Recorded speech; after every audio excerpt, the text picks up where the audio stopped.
If you go to the store and you buy 1.5 to 2 pounds of organic vegetables, you're going to pay anywhere from $3 to $7 approximately to get that. So it is so rich in that. And when people that are obese are taking or weight, just let's say they're overweight, when they start taking something like sweet wheat, and their body is getting the nutrient value that it needs, the apostat shuts off in the brain and says, no more, I don't need any more food. They don't have to eat the volume any longer because they're getting the nutrient value in a very small amount of food. And that's really, truly the basis of obesity. And you're looking at, with obesity too, you're looking at the intake of artificial sugars, which cause all kinds of problems. You're looking at people that are drinking, let's say, sodas instead of water. You're looking at a hydration problem. Most people that are obese usually are dehydrated. And that's another thing. When you're taking sweet wheat, you want to make sure you drink plenty of water and hydrate the body. So the body holds on to toxins. It holds on to, everything because it's not getting enough hydration. You start to take something like sweet wheat, your body starts to adjust and say, I don't need so much food. I'm satisfied. And the pounds start to fall away.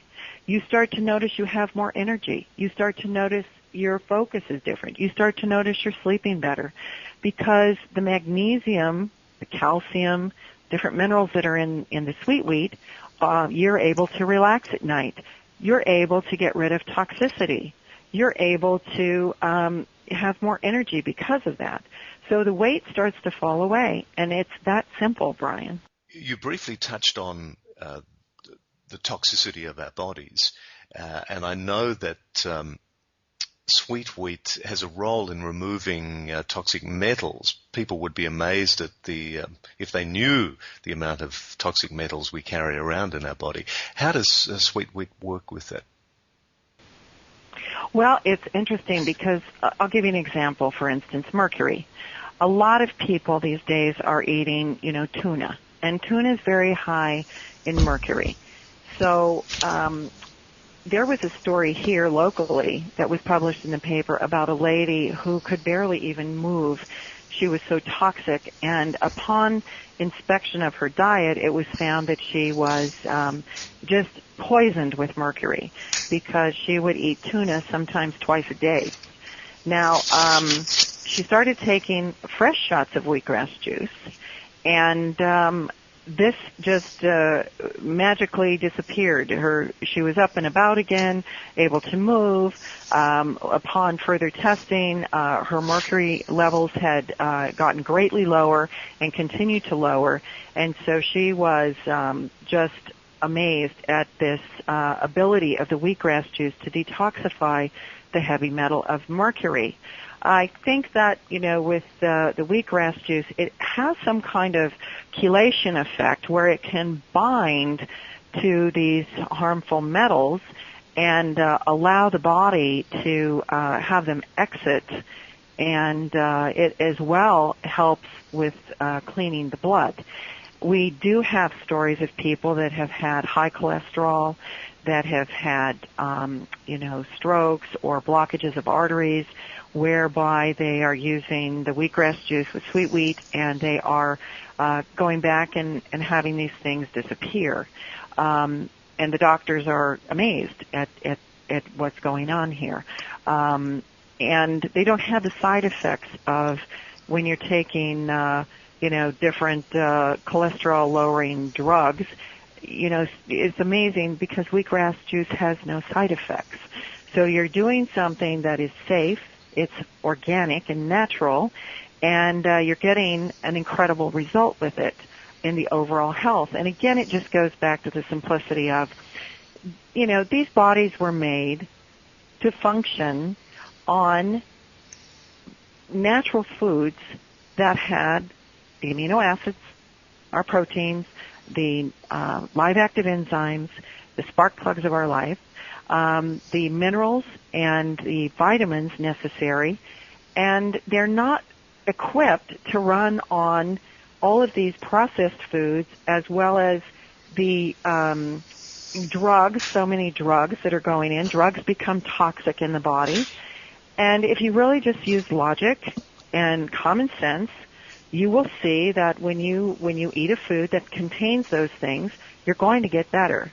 It's going to help clean the body of the things that shouldn't be there. And with proper rest and proper hydration, using good clean water, exercise, getting out in the sunshine, being around happy people that uplift you instead of bring you down. There are different factors. Having a good spiritual life. So many different factors like that. I don't want people to think that this is just a magic bullet in their whole life. It's like I'm the magic, wonderful, magic fairy that comes in with the sweet wee bottle and waves it over them and poof, everything's gone and handled. No. This is a huge primary thing in their diet. This is a long-term health plan. Yes, sweet wheat is. But they still have to go out and they still have to do other things that contribute to their health. Some people would say, well, look, there are a range of other products on the market. Science is pretty good these days. It understands the human body, and they can do wonderful things in laboratories with synthesized multivitamins that are based on trace minerals and nutrients and so on. What is the argument against, just those multivitamin tablets, for instance? The synthetics that are made in okay, very, very different. And you eat something that is synthetically made as opposed to something that's grown organically, you can taste the difference. You can feel the difference. Synthetic vitamins are not absorbed in the body to the degree that organic natural vitamins are. They are excreted, sometimes whole. And sometimes you get 5%, 10%, 15% absorption factor, and you have to take a whole lot more. They're usually very inexpensive, but they're very ineffective as far as overall. And then they become more expensive to use than something that has the appearance that it is a little more expensive because it's organic or natural. You're getting 90 to 100% absorption rate in natural and organic vitamins and minerals if they're done correctly. So that to me is a huge factor. Always has the appearance of cheaper usually ends up being cheaper and in the long run and costing you more with your health. I also knew someone that worked for the sanitation department in New York City, and he was telling me that they see in the landfills and in different areas where they're dumping the sewage, that there are actually pills that come out whole in the sewage, vitamin pills that never break down, never. So it's kind of like, do you want to pour your money down the toilet, or would you rather take something that is actually going to go in and build the body correctly? I was a bit worried when you started to talk about looking over the sanitation areas and what they might find there, but so that I'm not going to go any further into that area. Good. No. You show great taste. Now, so many benefits of sweet wheat. 90%